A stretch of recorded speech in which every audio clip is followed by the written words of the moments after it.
acho que sempre começa pelo início, né? Pela sua origem familiar, né? Se pudesse falar um pouquinho da sua família, do seu pai, sua mãe, seus irmãos, como é que você também viveu, né, o período antes de entrar na universidade ainda, né? Eu nasci no grupamento de engenharia em João Pessoa, na Paraíba.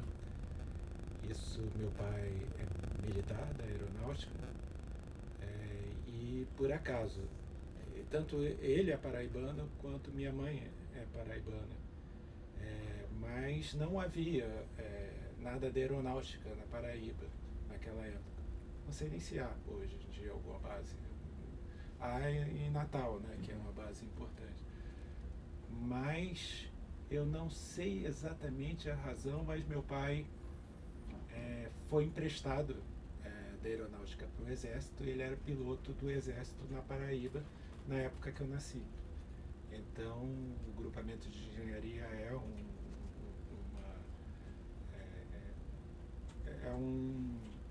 não sei exatamente se aquilo é considerado um quartel ou não, mas tem um hospital numa avenida importante de João Pessoa, que é a avenida que dá na praia de Tambaú, e eu nasci ali. E já com 3 anos de idade, então minha vida foi marcada por ser filho de militar, né, e as mudanças. Praticamente de 2 em 2 anos meu pai se mudou de cidade. Com 3 anos eu fui para Brasília, depois para Guaratinguetá, Santos, voltei para Brasília, vim para o Rio, e foi nessa época que eu fiz vestibular no Rio, e fiquei. Aí meus pais continuaram a se mudar e eu fiquei no Rio. Então Rio é a cidade que eu morei mais tempo na vida. Aí eu escrevi uma matéria sobre os punks. Aí passei a ser convidado para escrever no Caderno B. Aí eu escrevi um texto. Quando eu fui a primeira vez a um baile funk, eu escrevi um texto falando daquilo, e falando também, acho que do bloco afro de Salvador, misturava tudo, e dizia que tinha uma vitalidade enorme na música negra brasileira, na nova música negra brasileira, que ninguém estava percebendo. E o que me interessou no funk, eu descobri o funk ouvindo rádio. Passei numa rádio e estava tocando aquele tipo de música, eu não sabia que aquele tipo de música era tocada no Rio. E é muito diferente do funk hoje, que se imagina, não tinha letra naquela época. Não existia funk produzido no Rio, né? Os bailes, a música que tocava nos bailes era importada, era totalmente música tocada, mas já existia, porque a base era um dos estilos do hip hop, o estilo do hip hop de Miami, conhecido como Miami Bass. Então era aquele estilo de hip hop, era o estilo preferido nos bailes. Quando eu cheguei lá que eu descobri isso, e ouvindo o único programa que tinha de funk, né, que era uma rádio tropical, que não existe mais, e que era já o DJ Malboro, que me apresentou, que me levou aos bailes. Então, mas eles tocavam música importada, né? E depois que começou a se produzir funk no Rio de Janeiro para os bailes. Mas quando eu vi aquilo e vi a quantidade de bailes e o fato de que a maioria dos meus amigos e das pessoas que eu conhecia da Zona Sul nunca tinha ouvido falar, nunca tinha ouvido aquela música, e naquela época tinha muito mais bailes, né? Eu calculei num determinado período que havia pelo menos 1 milhão de pessoas dançando funk todo fim de semana, e eram centenas de bailes que foram todos fechados depois. Mas eu fiquei tão interessado naquilo que aquilo virou o meu tema de mestrado. Mas no início tinha um viés muito de indústria cultural, né? De como é que aquele tipo de música chegava no Brasil. Não havia aquela ideia de que a indústria cultural dissemina as informações. Fazia a cabeça das pessoas. Não era, porque aquele tipo de música não tocava nas rádios mais populares, não aparecia na televisão, não era lançada pelas gravadoras e aquilo era consumo de massa no Rio de Janeiro. Então era discutir essa questão. Agora uma coisa, mano. Bom, eu estava no museu lá quando você estava terminando a dissertação. E eu me lembro que ninguém conhecia o funk. Eu me lembro que você levou o Marlboro lá no museu a primeira vez. Você levou uma vez um rádio, aqueles paraibão que chamava, paraibão, Isso. que era pra gente ouvir o que era aquilo. E eu me lembro que a gente ficava brincando. Qualquer palestra que eu fazia na época, eu tinha que levar, na época era um gravador cassete, e eu tinha que tocar as músicas porque ninguém nunca tinha escutado. Mas você falou desse alargamento, né, do teu horizonte urbano no Rio de Janeiro. De repente, Zona Sul, rock, né, que também era na Zona Sul, e aí, né, Campo Grande e outros lugares. Eu me lembro que várias pessoas falavam que tinha que fazer uma expedição para os colegas antropólogos e outros amigos que não conheciam ir. E eu me lembro que uma vez você levou, não sei se você vai lembrar, aqui no Mourisco, que não existe mais, que era a entrega de algum prêmio do funk, que acho que era o primeiro baile grande na Zona Sul que acontecia, tinha em Cielimar, lembra e tal. E o grupo que foi contigo, quer dizer, eu me lembro, eu fui, o Gilberto não foi, embora tenha te ligado às 7 da manhã no dia seguinte, mas o Gilberto depois foi em algum baile, acho que esse não foi, eu me lembro bem, no Morisco, mas assim, quem foi ele contigo... dizia que tinha que ir de papamóvel.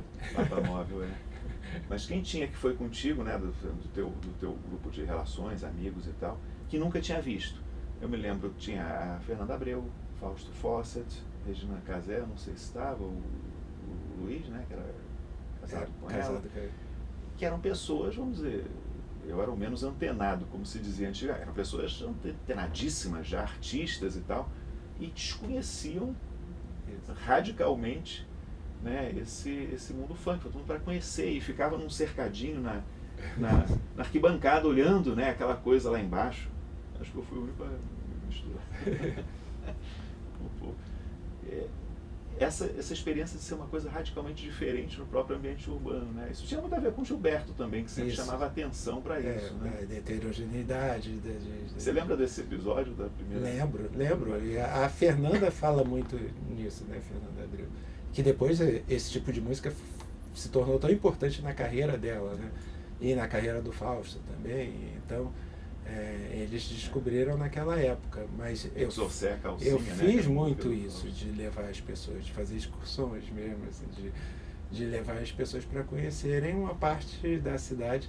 E porque eu estava fascinada, eu tinha falado que meus horizontes urbanos mudaram muito quando eu fui para Campo Grande, por causa do punk, mas com o funk aí que virou a cidade inteira, e a Grande Rio inteira, né? Porque eu ia para São Gonçalo, era um baile importante, um baile em Niterói, Caxias,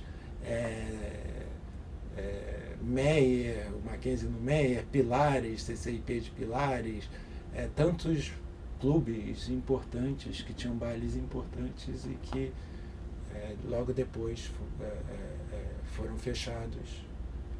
Mas, e tinha isso, eu acho que eu enfrentei uns olhares estranhos, né, na academia, quando eu disse que eu estava fazendo isso. E nesse sentido, o Gilberto era muito corajoso e deixava a gente livre, né, para escolher as coisas que a gente queria. Ele logo percebeu a importância disso, porque talvez um outro orientador não achasse aquilo relevante de estudar. E tinha uns olhares meio, o que é isso, né? Que bobagem, sabe? Para que está estudando isso? Mas aí, logo depois, a minha defesa, acho que foi 87. O livro saiu em 88. Do funk carioca. Demorou porque em 92 teve o arrastão, né, no Arpoador. E o funk virou uma espécie de inimigo público número 1 na história do Rio de Janeiro. E aí as pessoas perceberam, não, tem um negócio, né? Tem um estudo sobre o funk. E aí viram que Mas aí ficava também associação com violência, com a criminalidade. violência e criminalidade. Eu me lembro também de te apresentar no jornal como o ideólogo do funk.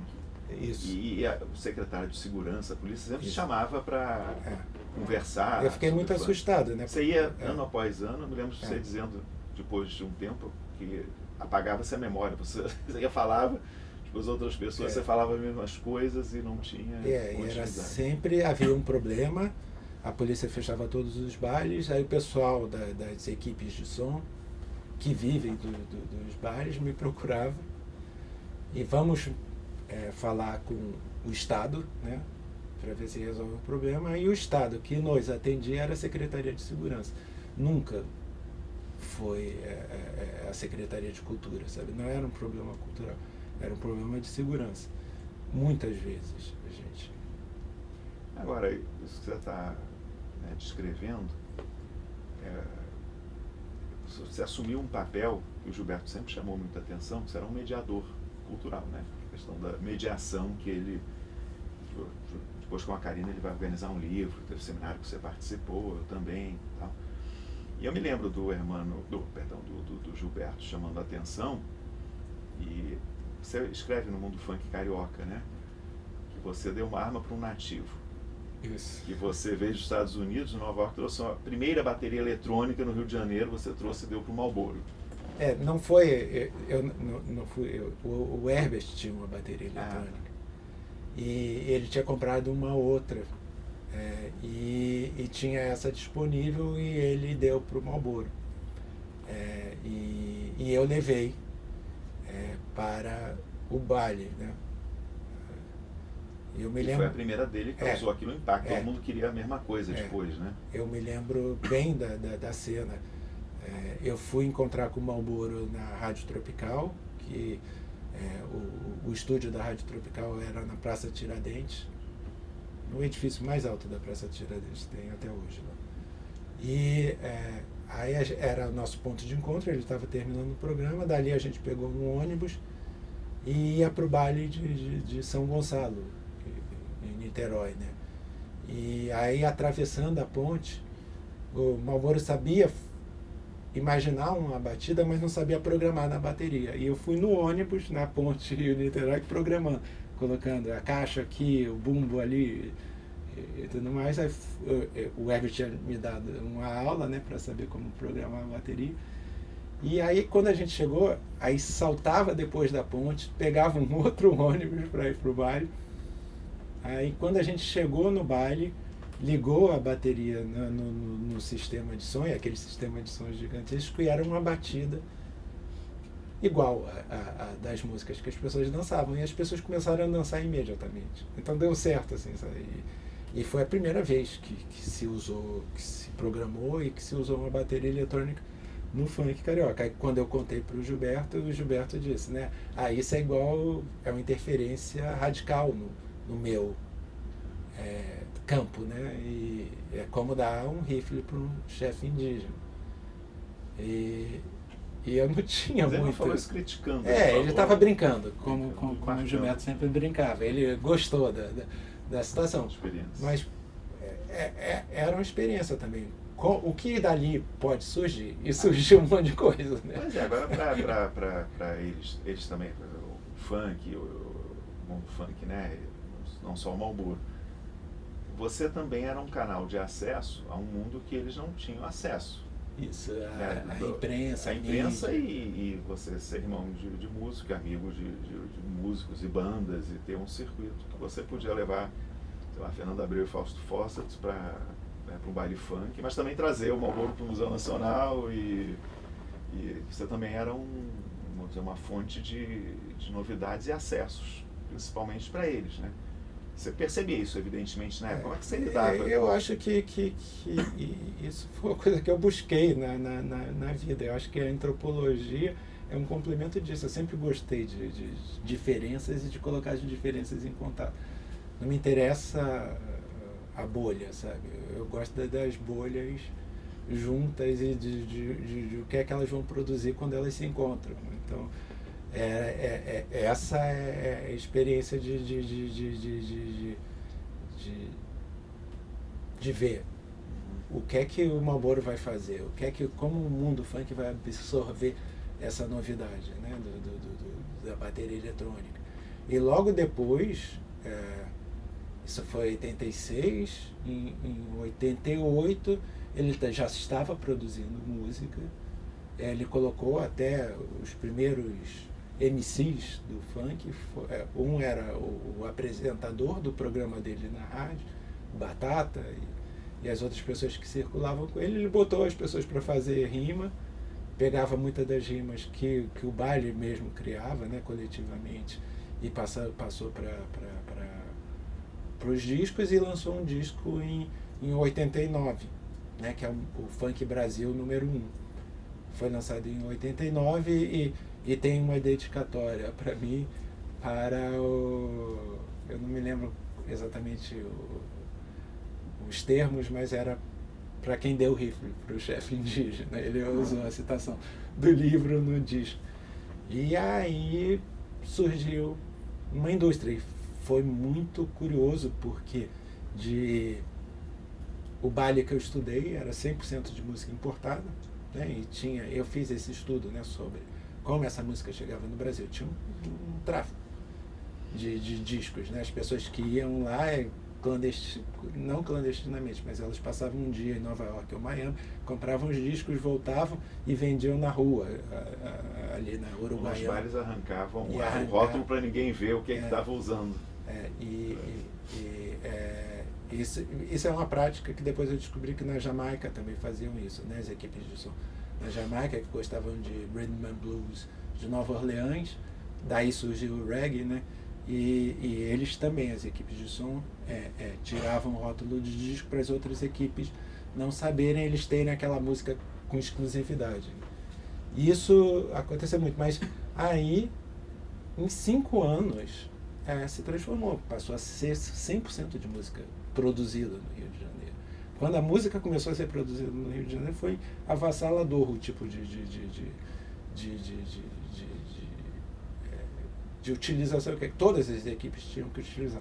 No início, muitas das outras equipes criticaram muito o Marlboro, dizendo, que coisa, isso não vai dar certo, baile não é assim. Queriam manter aquele tipo de baile com música importada, como era antes. Mas aí depois mudou. E aí teve esse problema, virou um problema social, né, o funk. E eu fiquei nessa situação de tentar explicar para a polícia, para o que era aquilo, porque as pessoas tinham um desconhecimento enorme. E eu me lembro, sei lá, quando eu fui chamado, eu achei que eu fui intimado, né, no QG da Polícia Militar ali na Rua Evaristo, né, que era o Coronel Cerqueira na época. E ele me chamou para conversar. Que negócio de funk é esse? Qual é a relação do tráfico? Não sei o que. E eu com medo. E ele tinha um telefone vermelho do lado dele, assim, e tocou o telefone no meio. Era o Nilo Batista, que era vice-governador na época. Aí os dois conversando, aí o Coronel Cerqueira brincava com o Nilo Batista. Não, eu estou com o irmão aqui preso. Como é que o Nilo Batista sabe meu nome, sabe? Cerqueira foi o que matou Lamarca, não é? Que foi um tempo secretário de segurança, não era Milton Cerqueira? Acho que não, era um coronel negro. Não. Eu não sei até se ele está vivo. Era um coronel interessante. Aí eles também me chamaram para dar aula na UERJ, eu não sei se ainda tem, era um curso de especialização da Polícia Militar. É uma das tentativas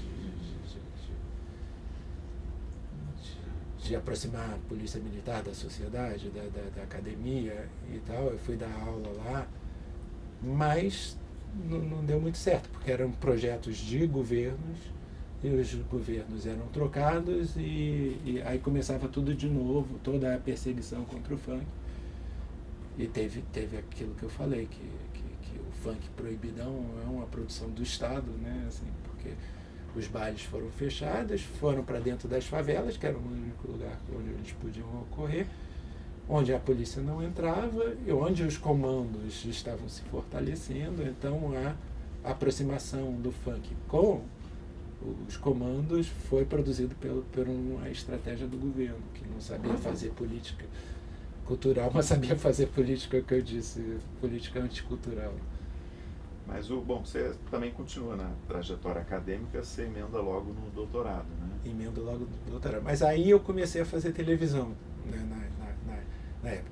Aliás, por causa desses artigos que eu escrevi em jornal, um dos artigos eu escrevi sobre música africana, sobre pop africano.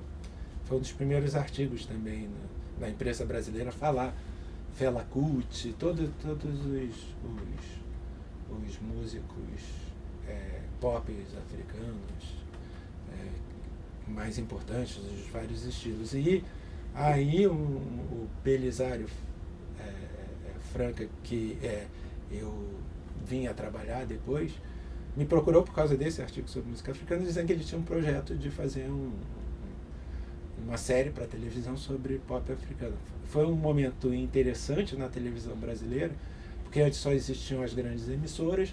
Aí, nesse momento, houve uma abertura para a produção independente. Foi a época, por exemplo, que o João Moreira Salles, o Valtinho Salles também fizeram aquelas séries China, Japão, na Manchete.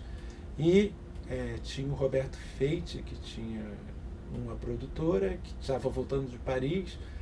Ele sabia que música africana estava crescendo na Europa. Aí disse, vou produzir esse documentário, e a gente fez um documentário, e foi o meu primeiro trabalho com televisão.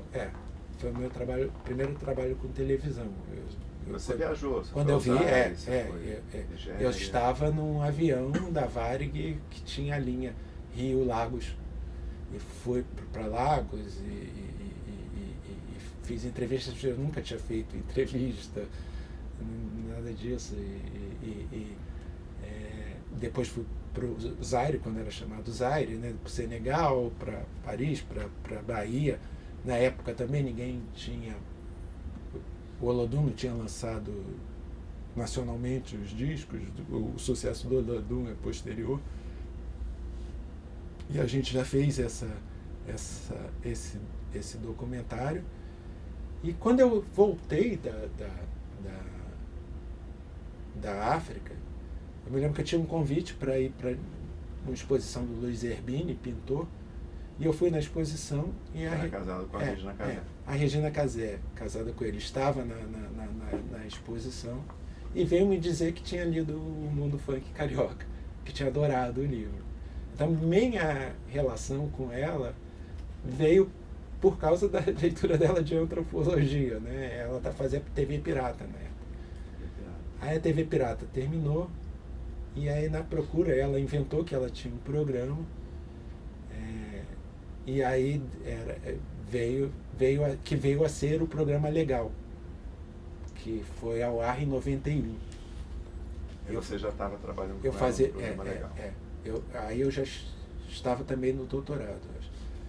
Aí, tanto que tinha ideia de um programa, mas não tinha dinheiro. A Globo não dava um dinheiro para a gente fazer um piloto, fazer pesquisa para o piloto e tudo mais. O que existia de pesquisa era a minha pesquisa do funk. Então, o piloto do programa Legal foi sobre funk no Rio de Janeiro. Foi o primeiro programa também. E aí você começou a trabalhar com a Regina até hoje. Aí comecei a trabalhar na Globo. E acho que o início do doutorado eu fiz foi nesse período, mas aí teve a minha bolsa sanduíche para Chicago. Foi em 90? Foi em 91. Início de 91. Quando o programa foi aprovado na Globo, eu fui para Chicago. E eu me lembro que eu fui, na época, ter uma reunião com o diretor lá da Globo, e ele dizia assim, mas como você vai deixar uma profissão com salário, plano de saúde, etc., e vai fazer doutorado em antropologia, mesmo sendo nos Estados Unidos, para que isso? Fica aqui. E era assim, Mas aí eu fui e passei esse primeiro ano, eu me lembro, eu recebia umas fitas, eu não estava trabalhando na Globo, mas por correio. Eu fui para o aeroporto de Chicago para receber umas fitas, para ver o programa, para aprovar e dar sugestões. Mas aí parei. Quando eu voltei, aí eu comecei a trabalhar de novo no programa e fiquei mantendo a carreira na televisão e na academia. Aí fiz a defesa do doutorado e tudo mais. E aí emburaquei na televisão. Mas eu sempre achei que o que eu fazia na televisão era antropologia, de certa forma. Eu acho que, por exemplo,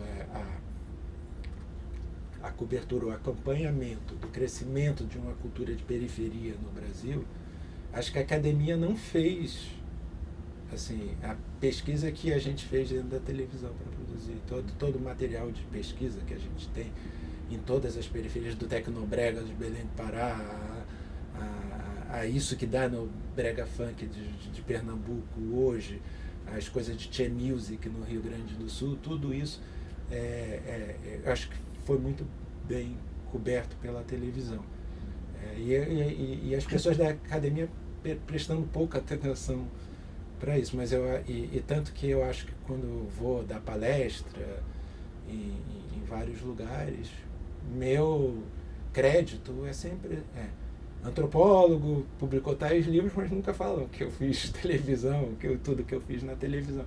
Isso continua sendo a questão que me levou a fazer isso, que é a questão da indústria cultural, de como funciona, do que é que... Então eu acho que tem um ciclo completo aí de coisas. E eu, nesse sentido, eu não dei aula, né? Eu não fiz uma carreira acadêmica.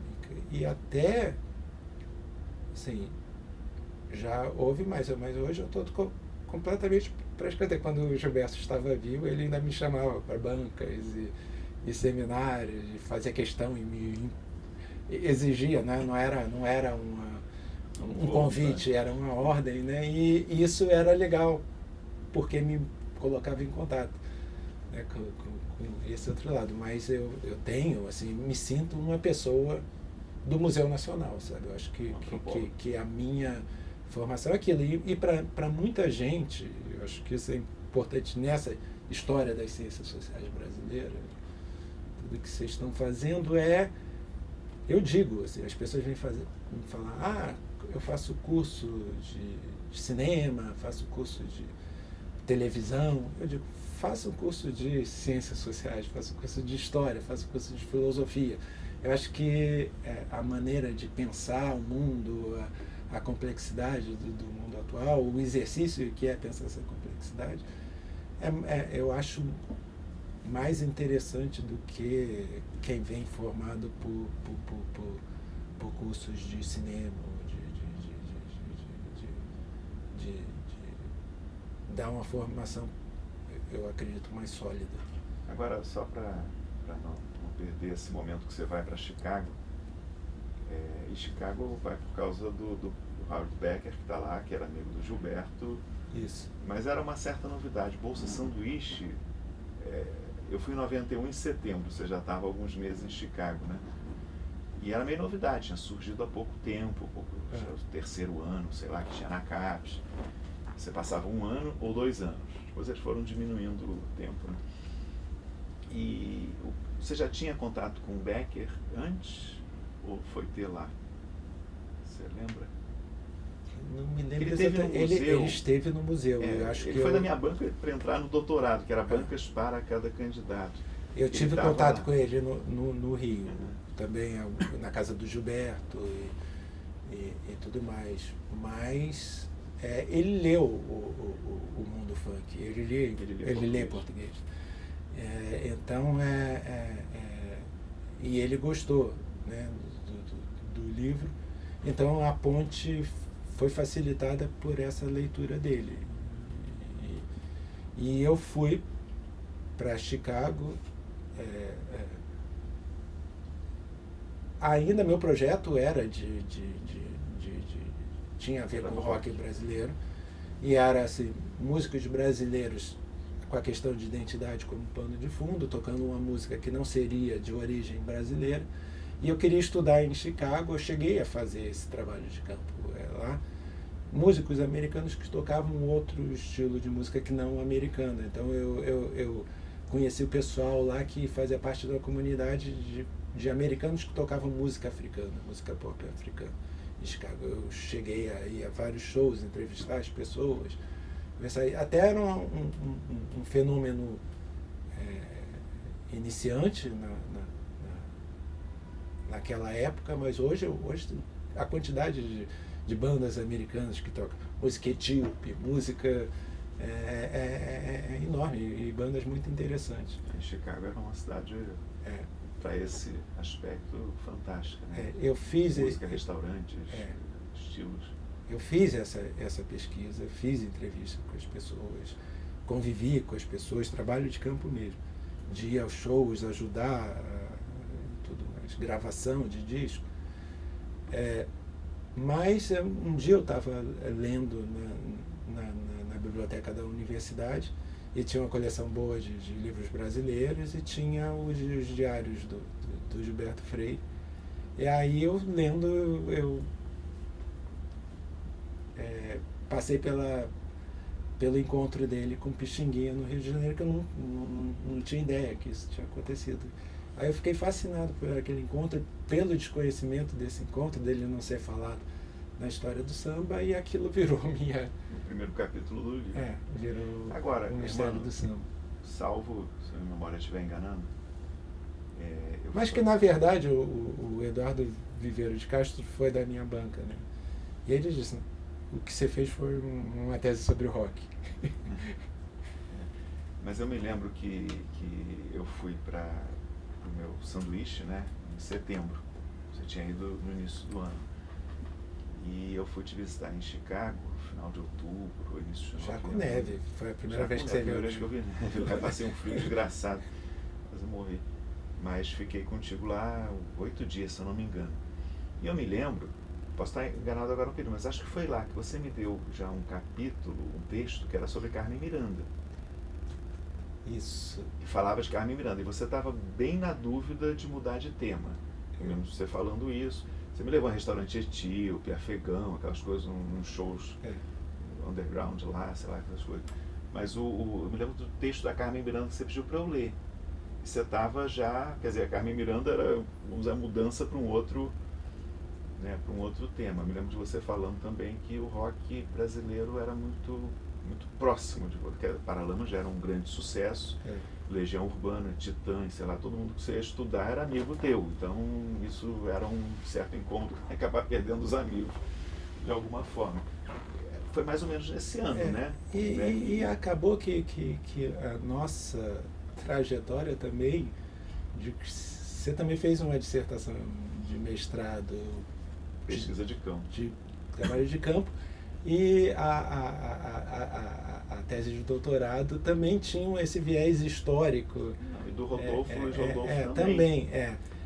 A gente brincou uma vez que a gente ia escrever um artigo juntos, a 6 mãos, que eram os antropólogos que gostavam de história, porque os 3 fizeram um trabalho de campo tradicional, e no doutorado os 3 fizeram teses históricas, né? É claro que não por acaso o Gilberto orientou isso, e o interesse do Gilberto com história, o interesse do Gilberto com essa instituição aqui, tudo isso literatura, tem a ver. Teve aquele curso do Gilberto que foi muito importante também, de literatura. Que você fez o trabalho sobre o museu, né? Museu Qualidade. E o Rodolfo sobre Thomas Mann. Então, eu acho que tinha esse incentivo do Gilberto do nomadismo também intelectual, de circular, de ficar prestando atenção. Me lembro também do Gilberto, a satisfação quando ele foi para a Academia Brasileira de Ciências, né? Ele foi o primeiro, cientista social da academia. Esse tipo de ponte que ele tentava fazer sempre, as conexões com outros tipos de pensamento, acho que havia um incentivo, e talvez por isso a gente foi sem planejamento, né? Não foi uma coisa que vamos fazer todos.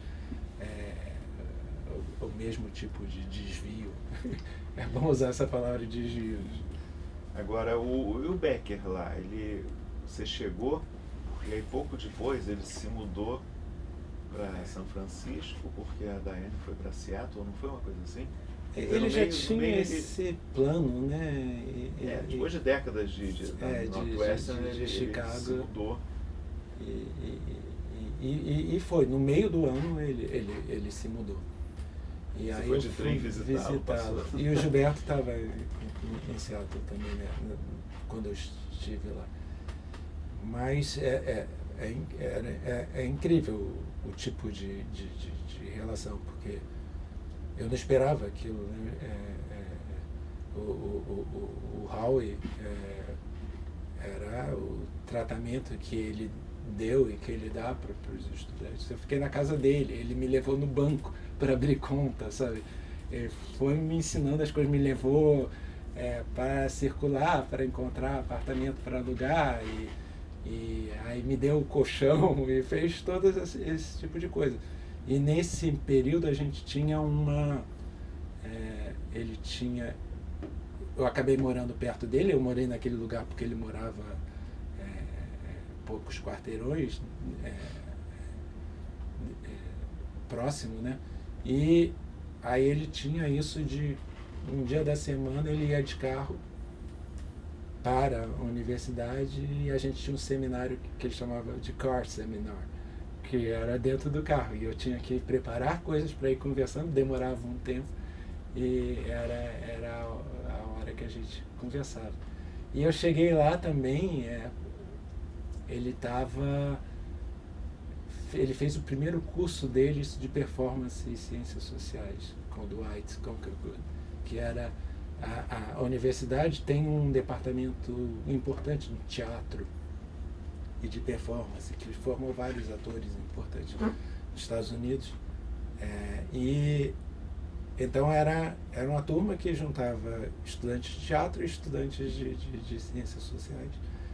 E a gente tinha que fazer performance em cima de textos de ciências sociais. Era muito experimental, então esse tipo de chegar no lugar e ter esse tipo de...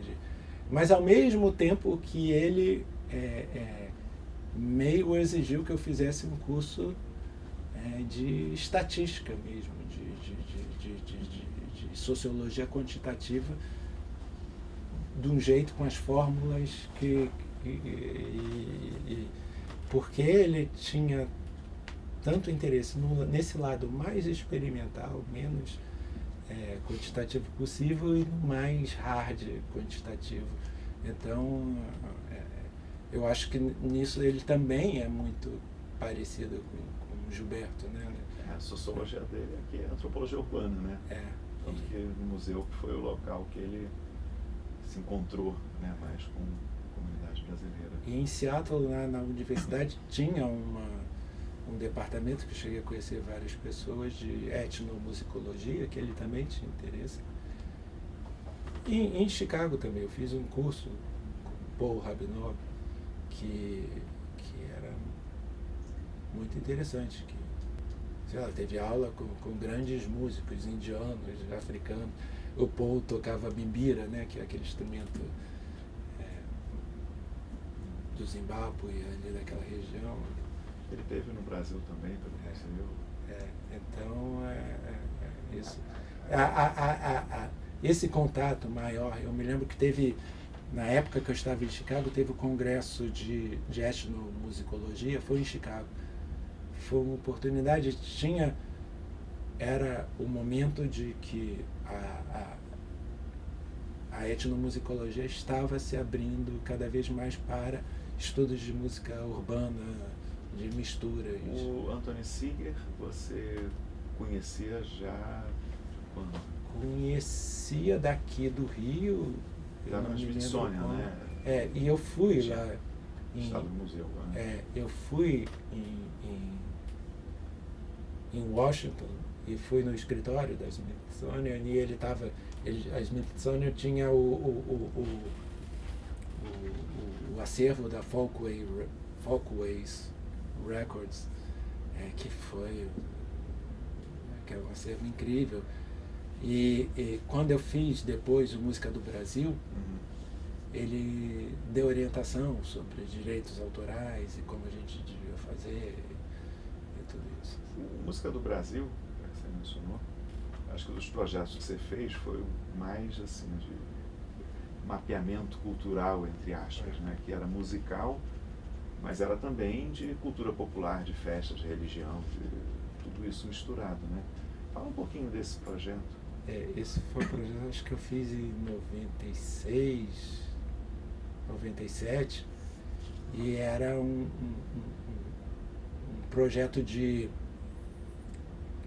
documentação de música chamada folclórica, né? Era para abrir o cultural. Foi... eu acabei conhecendo o Vitor Tivita Neto, que estava abrindo uma empresa dentro da Abril para produzir documentários, e ele topou bancar esse projeto, que foi uma viagem de um ano, né? A gente começou na Festa do Divino, nos arredores de Macapá, e terminou no Carnaval do ano seguinte nos arredores de Cuiabá, e fomos praticamente a 100 municípios no Brasil, gravando praticamente uma festa por dia, e gravando, tinha dois objetivos. Um era houve outras tentativas, né, de mapeamento da diversidade musical brasileira, a missão folclórica organizada pelo Mário de Andrade, o Luiz Heitor Correia, o Marcos Pereira.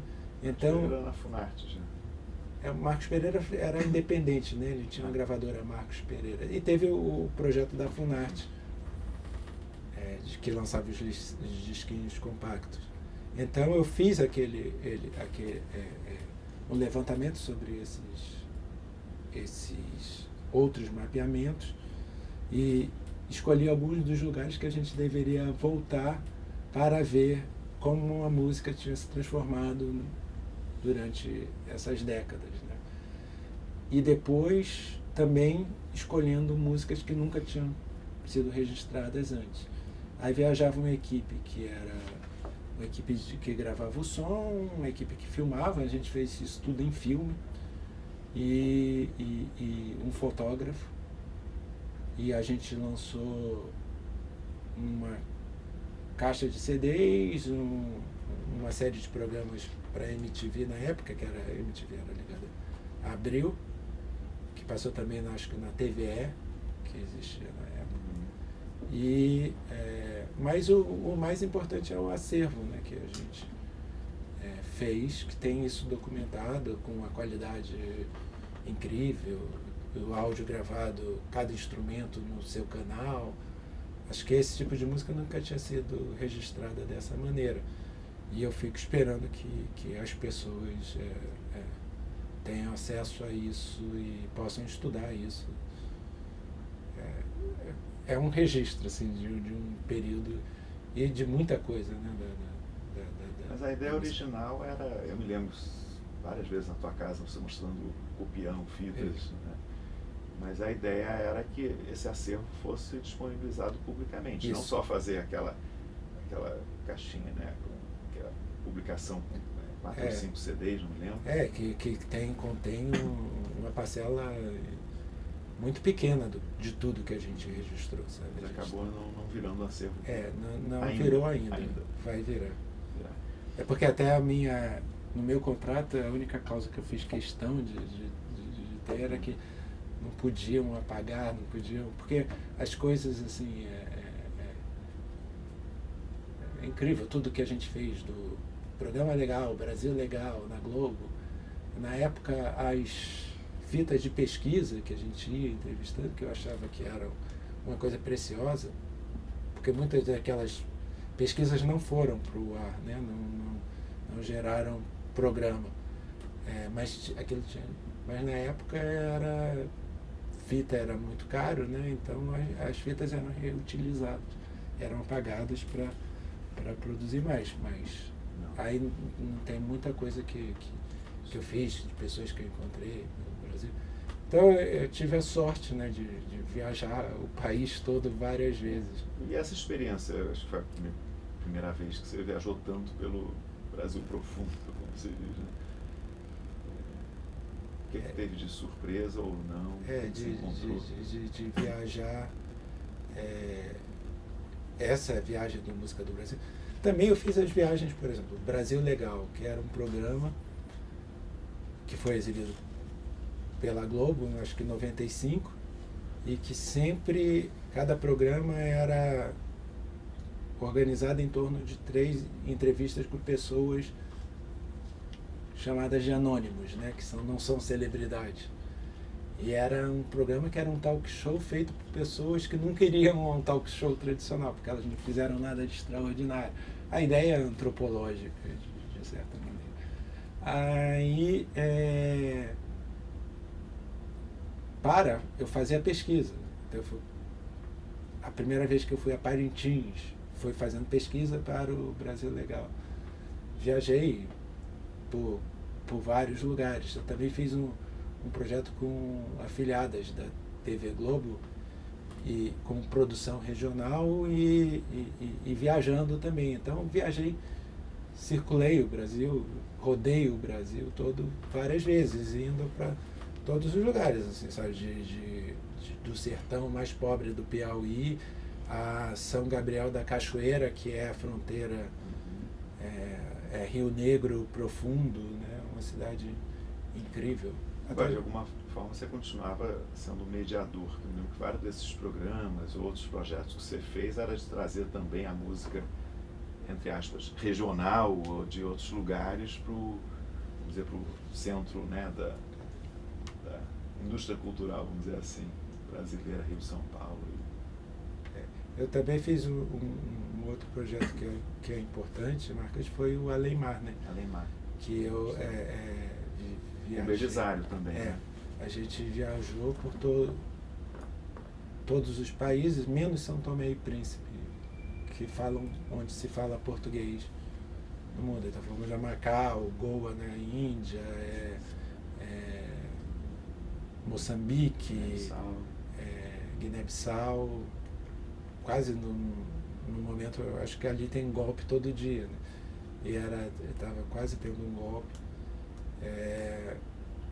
Cabo Verde, e várias ilhas de Cabo Verde. Uma das coisas, assim, por exemplo, a mediação, né? Eu gostava muito da Cesária Évora, cantora cabo-verdiana, uma das maiores cantoras do século XX, né, do planeta. E ela veio ao Brasil pela primeira vez, e eu estava fazendo nessa época uma experiência, era um quadro experimental no Fantástico, e a gente foi para São Paulo. Cesária Évora só ia cantar em São Paulo, no Sesc Pompeia. Aí eu descobri, fazendo pesquisa sobre Cesária Évora, que a cantora preferida dela era a Ângela Maria. E aí eu disse, vou fazer essa ponte, né? Eu gosto de mediação. Levei a Ângela Maria na entrevista, e a Cesária Évora ficou paralisada quando ela viu a Ângela Maria, né? E a Ângela Maria chegou com um pôster da própria Ângela Maria, um pôster, e assinou e deu de presente para a Cesária.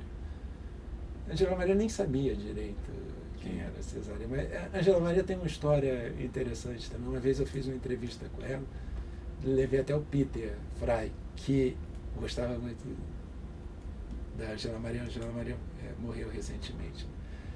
E a Ângela Maria contando a história, que ela foi cantar em Angola na época da guerra. E ela diz que teve um cessar-fogo para ouvi-la cantar, que ela foi no interior de Angola, estava tendo a guerra mesmo de independência. E as duas tropas pararam para cantar. E Ângela Maria também ganhou, foi uma das poucas pessoas não portuguesas a ganhar o Chale, da Amália Rodrigues, que era a honraria máxima para uma cantora de fado. A Angela Maria gravou um disco de fado. Então tinha essa conexão e por isso o fascínio de Cesar Évora com Angela Maria. Mas aí eu fui para Cabo Verde e fui na casa da Cesar Évora lá. Mindelo, que é uma cidade muito musical, que tem essa música chamada Morna, que é uma música também muito influenciada pelo Brasil, né? E aí eu cheguei na casa da Cesar Évora, na sala de estar, a coisa mais importante, com o maior destaque, era o pôster da Angela Maria, né? Então essas conexões e essas possibilidades de juntar essas coisas... Cabo Verde, daqui a 3 semanas, Diana, eu e Thaís vamos entrevistar durante 3 dias o comandante Pedro Pires, que é o herói da guerra de libertação, como diz, depois foi primeiro-ministro, depois presidente, pessoa de 85 anos. Vocês vão para a praia? Praia, onde ele mora, entrevistado. Você passa umas dicas de Cabo Verde pra gente. Interessante. Mas e as outras ilhas também? A Ilha do Fogo. O Pedro Pires, comandante, nasceu no Fogo. Nasceu no Fogo. Então faz a entrevista no vulcão. Quem sabe a gente tenta fazer. A cratera é incrível. Assim, e tem um povoado na cratera de que mora um pessoal, acho que de olho azul, branco, que parece que são descendentes de uns franceses, meio albinos, sei lá, e moram na cratera e plantam uva na cratera do vulcão. Agora, uma coisa que você mencionou da música do Brasil, dessas viagens, eu me lembro de uma história que você contou, que eu gravei e registrei, não sei onde foi exatamente, em algum lugar perdido nos sertões lá, que você foi atrás de um senhorzinho lá que tocava uma música diferente, você foi estrada de terra, aquele lugar que não chegava a lugar nenhum, não sei o que, e você, poxa, mas curioso aqui, isso parece tanto com um boi de Parintins, não sei o que, o cara, olha aqui, atrás da casa dele tinha uma antena parabólica.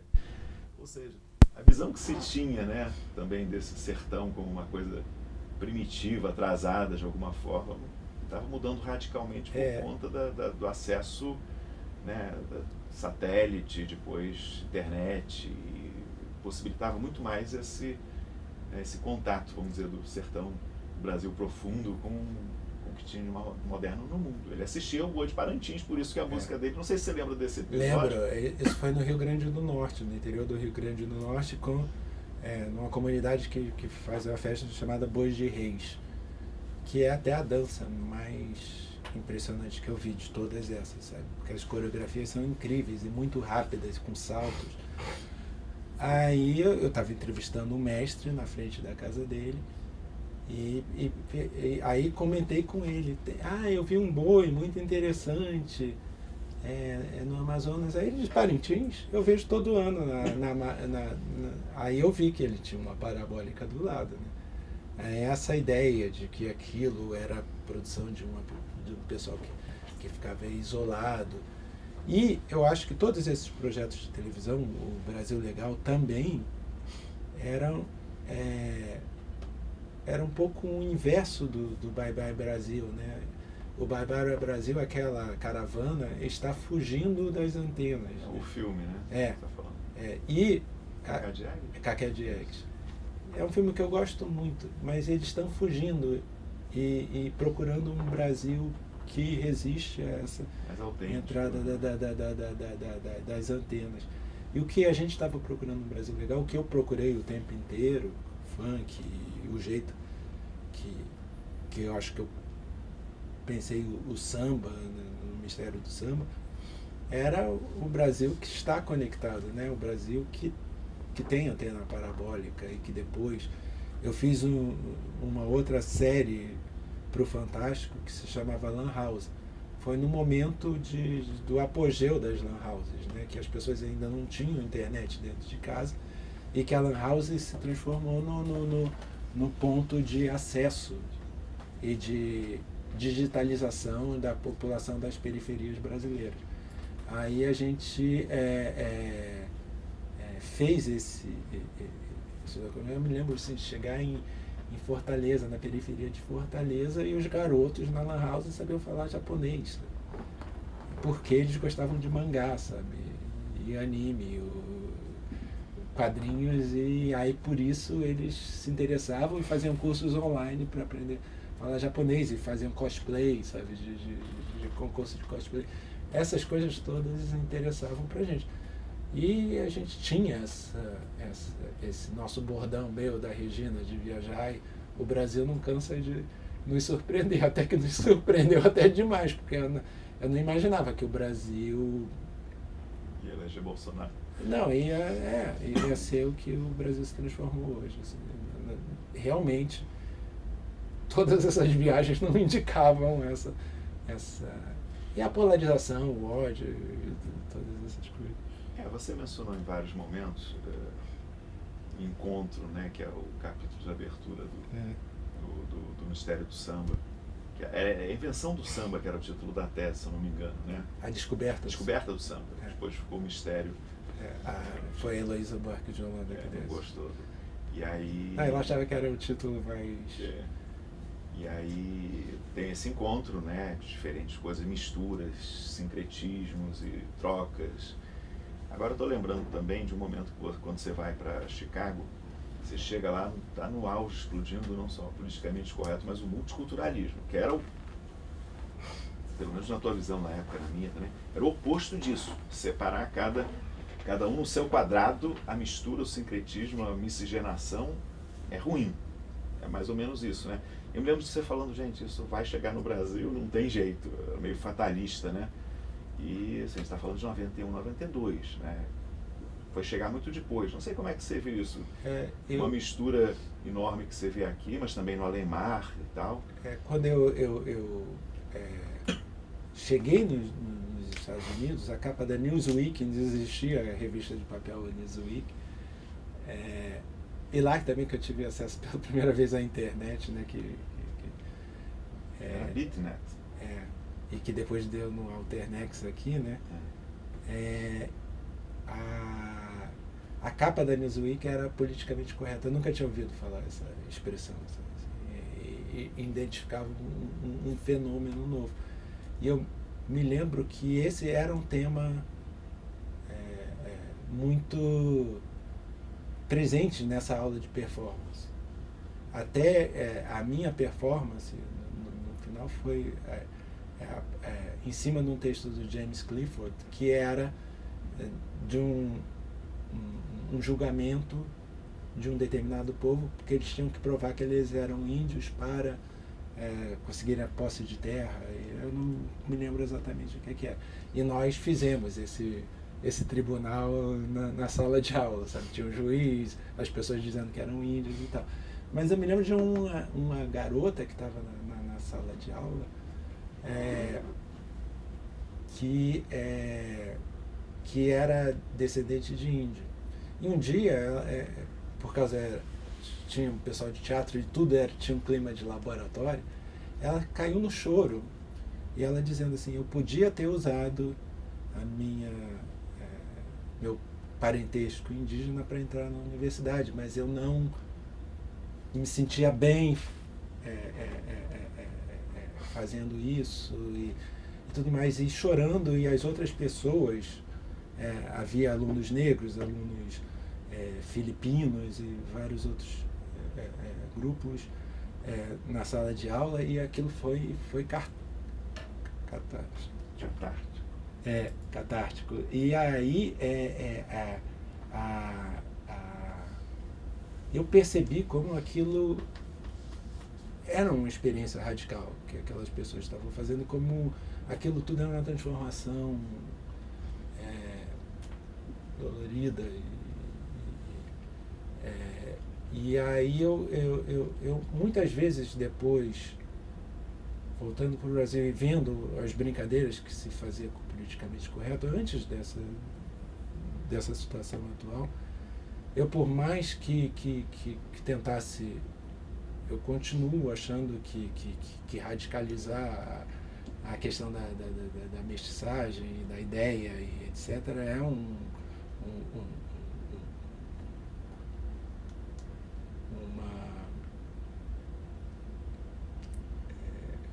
um projeto político radical. Assim. Mas eu entendia, sabe, que as brincadeiras que se faziam sem entender o que é que estava acontecendo nos Estados Unidos, como aquilo era sofrido e tinha e apontava para vários caminhos, que aquilo era uma experiência que era bom que algum povo fizesse e fosse aos limites daquilo. Aí a outra questão é de tentar imitar aquilo em outros contextos, mas acho que já foi. Mas também tudo isso, de alguma forma, foi entrando na política, né? Não só a grande política, mas política cultural também. Isso. E aí eu queria, bom, podia conversar horas, mas a ideia aqui é outra, mas pelo menos um tema que eu queria te ouvir é quando Gilberto Gil, não Gilberto Velho, Gilberto Freire, mas quando Gilberto Gil foi para o Ministério da Cultura, que queriam te levar também para o governo, isso, né? Atuar na área de políticas culturais, você não quis, embora continuasse mantendo relações, né, com todas essas pessoas. Fala um pouco dessa, vamos dizer, recusa de entrar no mundo da política, pelo menos institucional, né? Mais que o Gil, que não é um político de tradição, né? Tinha sido vereador lá em Salvador.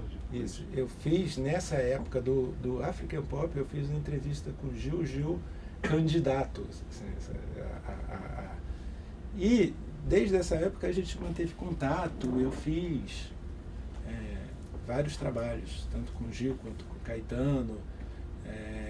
E com o Gil eu fiz o documentário, o roteiro do documentário Tempo Rei, e que aí eu estudei profundamente a biografia dele, aí foi a sugestão, né, de que ele voltasse a Ituaçu.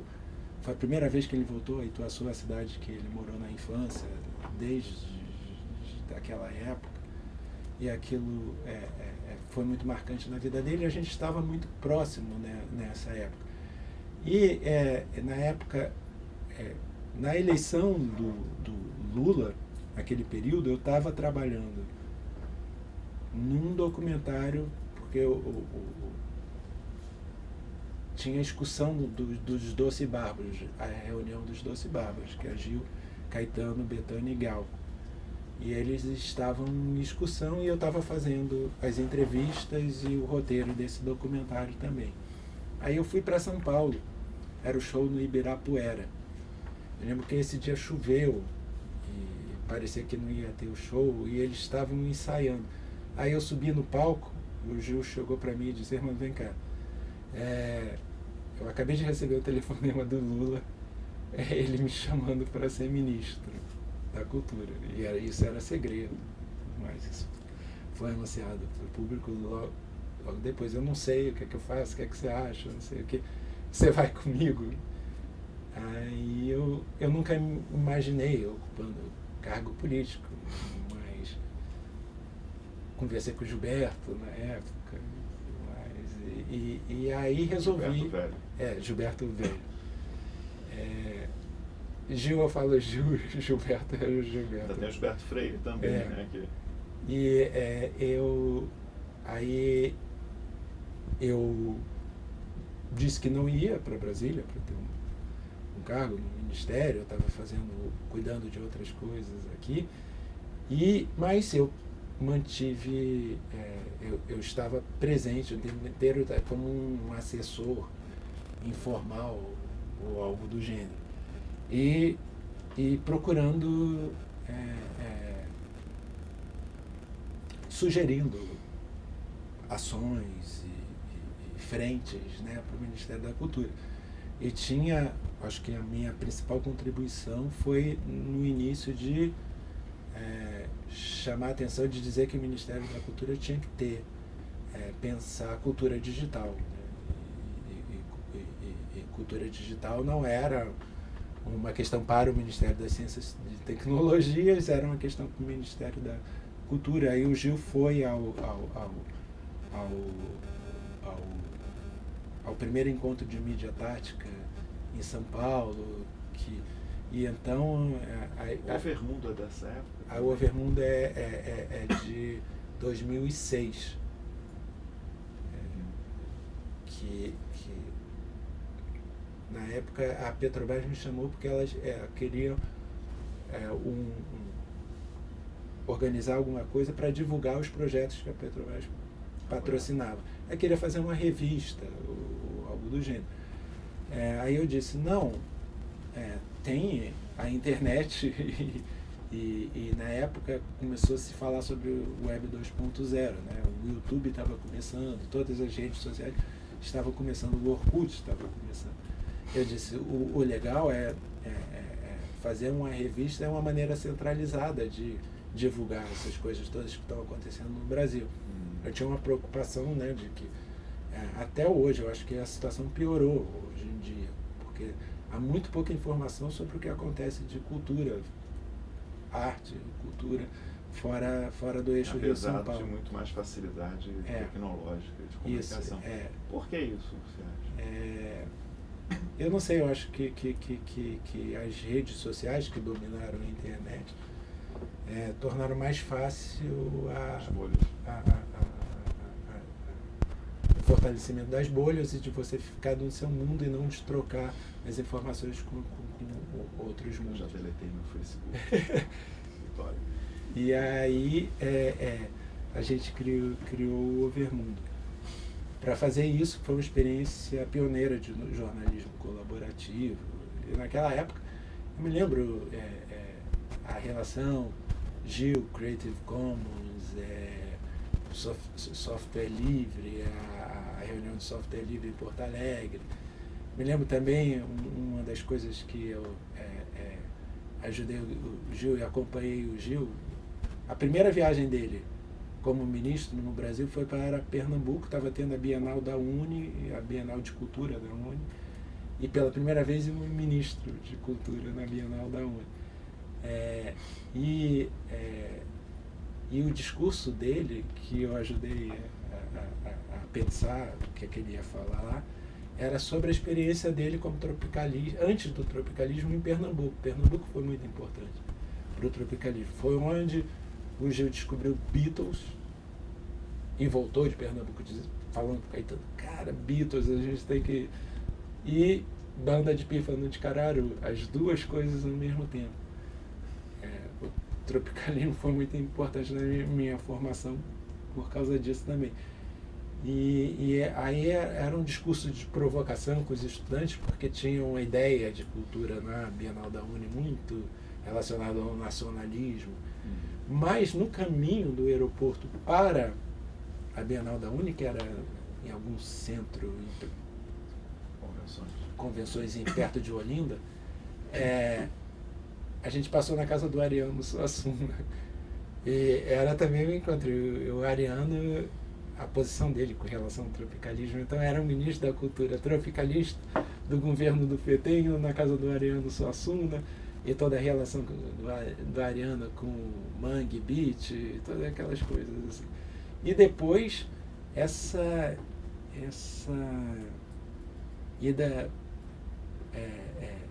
para o software livre, a relação com o Creative Commons, o show que o Gil deu em Nova York com David Byrne do Talking Heads, que né? você organizou, que eu estava colocando as pessoas em contato e tudo mais, mas ali eu me lembro do John Pareles, o crítico de música mais sênior do New York Times, né, chegar para mim no show e dizer assim, existe outra pessoa tão incrível no mundo quanto o Gilberto Gil? E o David Byrne tinha acabado de tocar. Eu disse, poxa, mas vocês têm pessoas incríveis também. Mas era assim, era um momento que era de clareza, assim, de o Brasil apontar caminhos, sabe, para... Agora, eu estou notando, não sei se estou enganado, um certo tom decepcionado ou pessimista. Você está falando de um Brasil de muita vitalidade, de muita novidade, de muita força. 2 vezes você já foi dar nisso. Você anda pessimista com o quê, exatamente? eu não sei, tudo isso que aconteceu no Brasil recentemente foi muito surpreendente. Eu acho que esses projetos todos que indicavam o caminho, o Gil mesmo tocando na ONU, né, com Kofi Annan, sabe, batendo bongô, sabe, aquelas imagens todas que apontam caminhos que têm a ver com que me motivou a fazer antropologia, o que me motivou a pensar a complexidade do mundo. Eu acho que aquela conexão, eu acho que as coisas ficaram muito mais simplificadas. Eu já estive mais pessimista, tudo no sentido assim, de perder.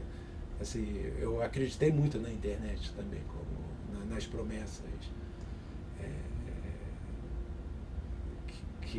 da internet, né, de uma nova maneira de divulgar, de produzir cultura, etc.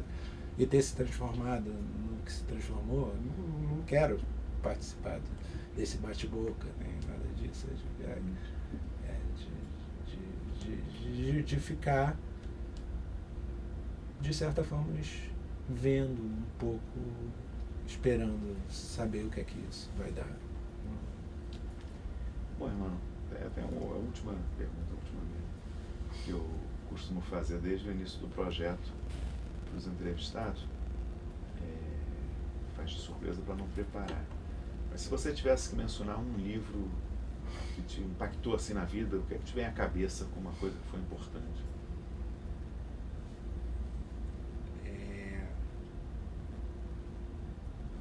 Minotauro de Monteiro Lobato. O meu fascínio pela Grécia, pelo pensamento grego, etc.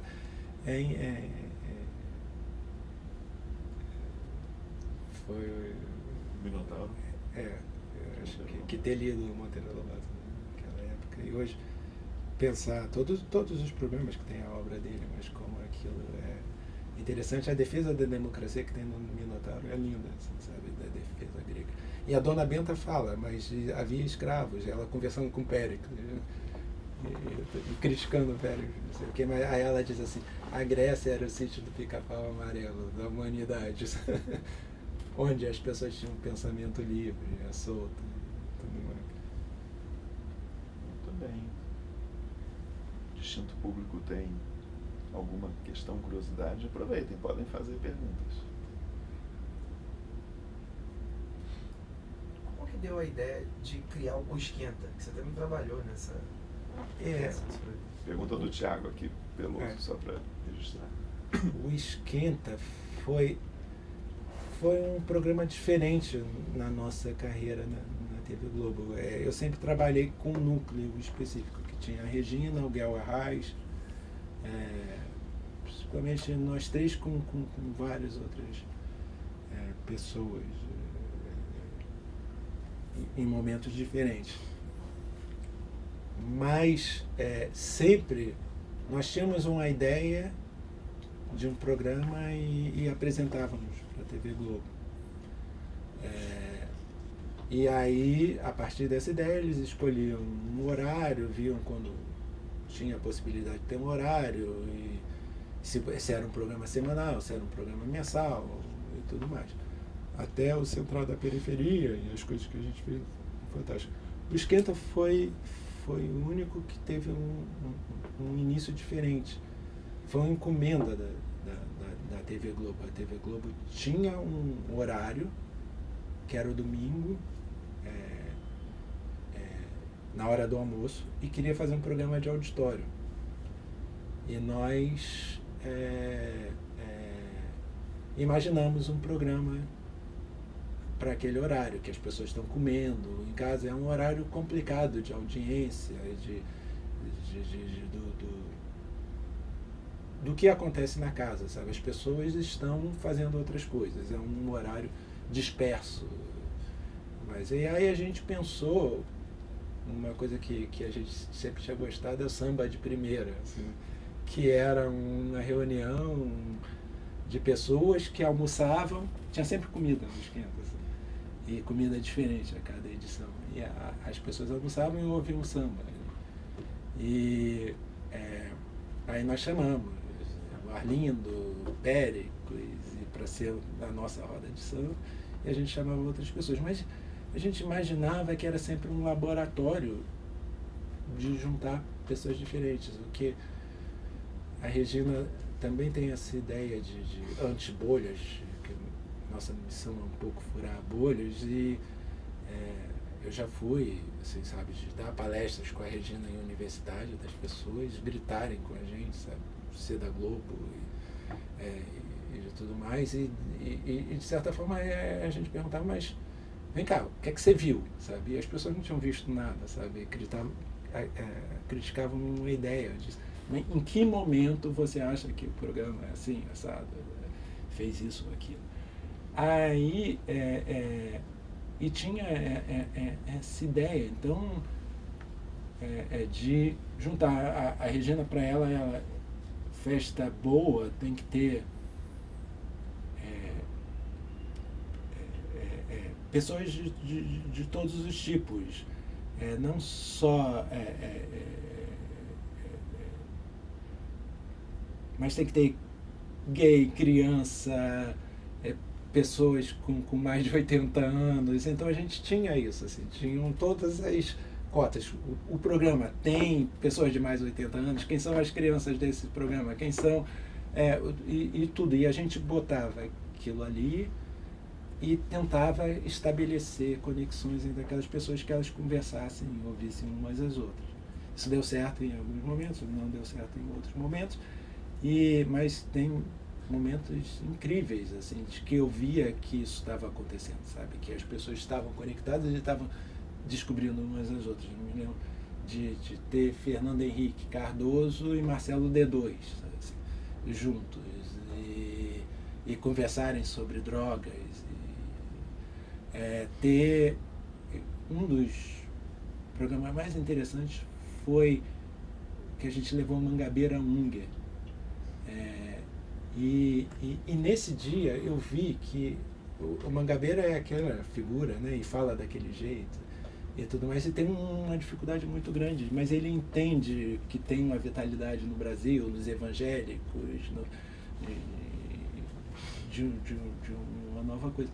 E ele viu isso acontecendo no Esquenta. E as pessoas, assim, eu me lembro do Péricles, sambista, olhar para o Mangabeira Unger e entender a importância do que ele estava falando, sabe? E tentar entender e tentar se comunicar. E depois o Mangabeira ficar se comunicando com as pessoas, tentando, porque ele era ministro, né?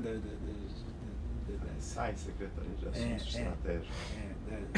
Da Dilma. Então, quando aconteciam essas coisas, era muito interessante, sabe? A gente via que a gente tinha perdido o controle do auditório e as pessoas começaram a fazer coisas por elas mesmas. E isso, tudo que a gente queria era isso, assim. A gente tinha uns elementos para uma festa, e se essa festa ia acontecer ou não, se as pessoas iam se relacionar ou não,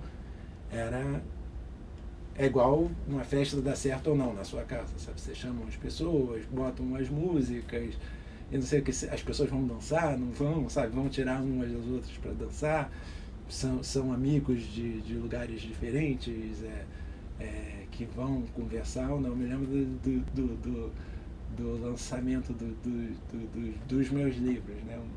O Mistério do Samba. Eu vi outro dia, alguém postou em alguma Twitter, alguma coisa assim, uma foto minha, que eu tô do lado, tem o Marlboro e tem o Walter Alfaiate, sambista. E eu tô um segurando o Mistério do Samba, outro segurando o livro do funk. Se os dois iam conversar e um ia entender melhor o funk, sabe, do ponto de vista do samba, ou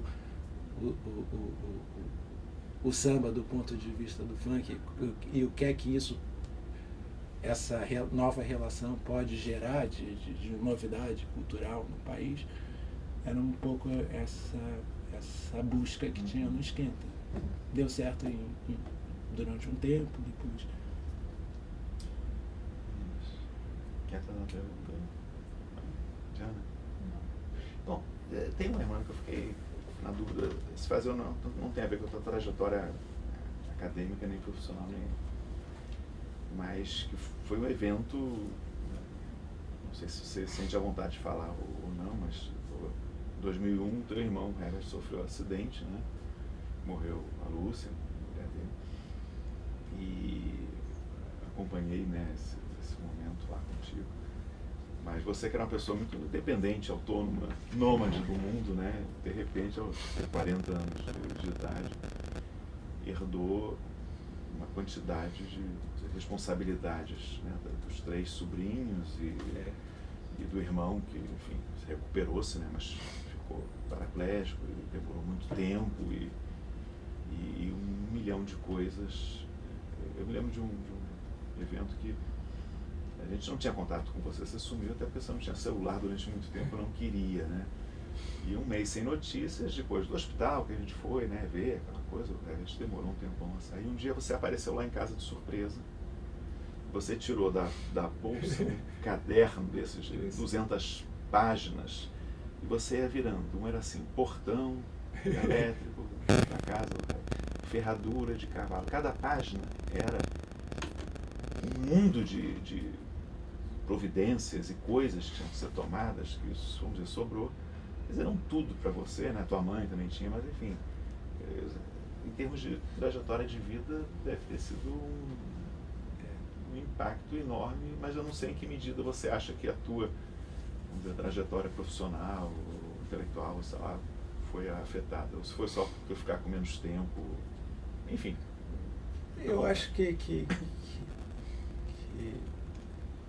em muitos momentos eu fui salvo pela minha curiosidade antropológica, né? Assim, Você lembra desse caderno como, de 200 páginas?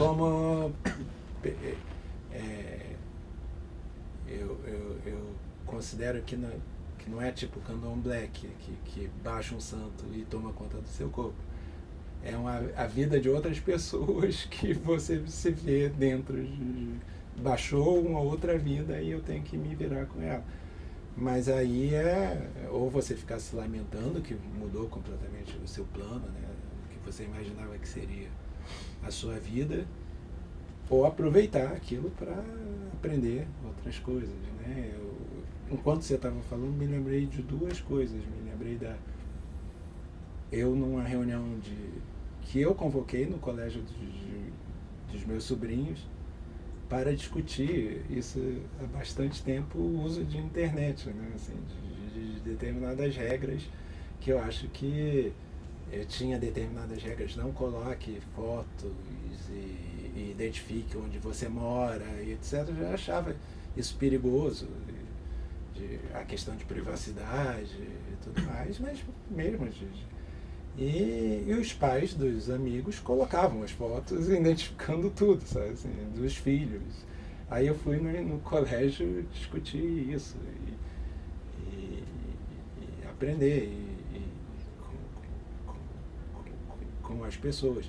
A outra coisa foi de ficar internado no SARA.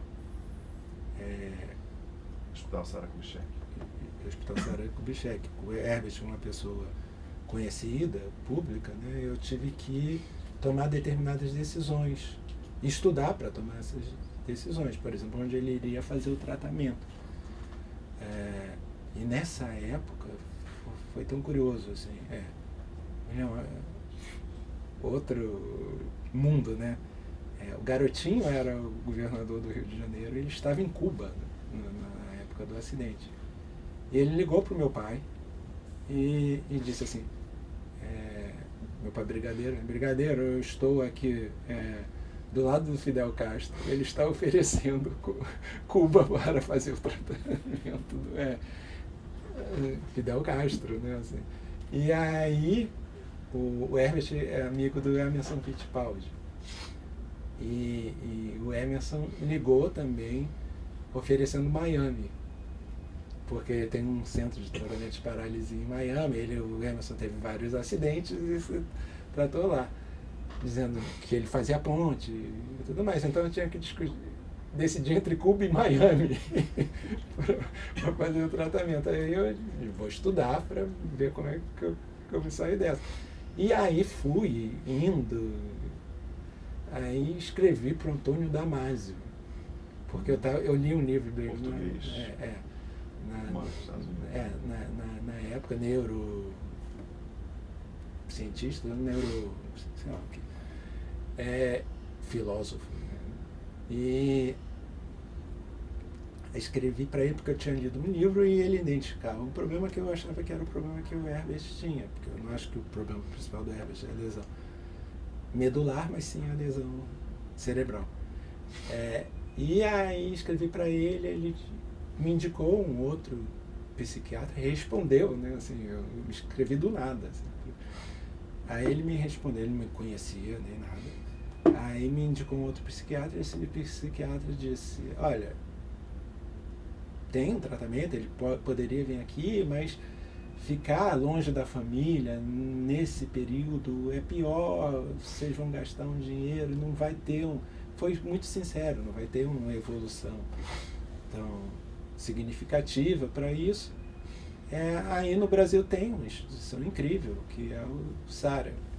Eu escrevi para o pessoal do SARA e fiz essa ponte. E, hoje, assim, a ida ao SARA, de ficar lá internado, fiquei internado um tempo com o Herbert, e aquilo ser uma instituição pública, sabe, de saúde, e funcionar do jeito que funciona.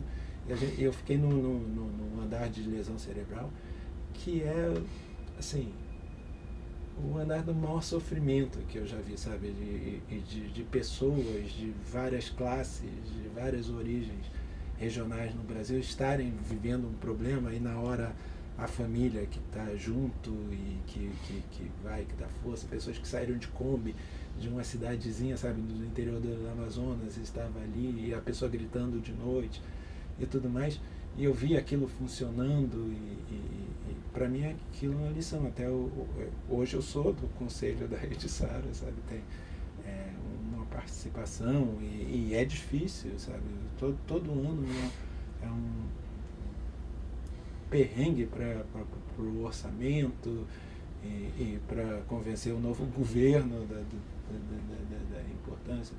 Mas ainda bem que tem no conselho pessoas que entendem de várias áreas, mas isso de aprender e de perceber determinadas coisas nos piores momentos da minha vida, assim, então,